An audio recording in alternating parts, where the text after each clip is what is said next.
Ada dua aliran sungai yang dipercaya kembar. Bukan karena bentuknya, tapi karena keduanya dijaga oleh naga tak kasat mata yang disebut para karuhun.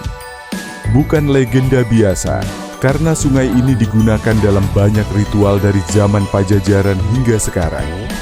Apa sebenarnya yang disembunyikan oleh Sungai Cisadane?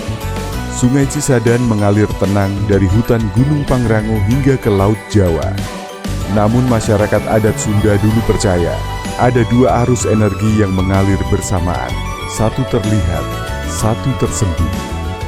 Mereka menyebutnya naga kembar, lambang harmoni antara dunia fisik dan spiritual. Pada momen tertentu, para juru kunci menyambangi hulu Cisadane untuk melakukan upacara pemurnian, membacakan mantra dalam bahasa Sunda kuno.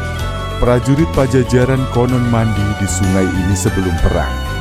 Bahkan, Raja Siliwangi disebut pernah bercermin pada arus Cisadane untuk mencari petunjuk dari alam. Beberapa titik di sungai ini tidak bisa dilewati sembarangan. Jika kamu salah bicara atau punya niat buruk, konon airnya akan terasa panas dan perahu bisa terbalik.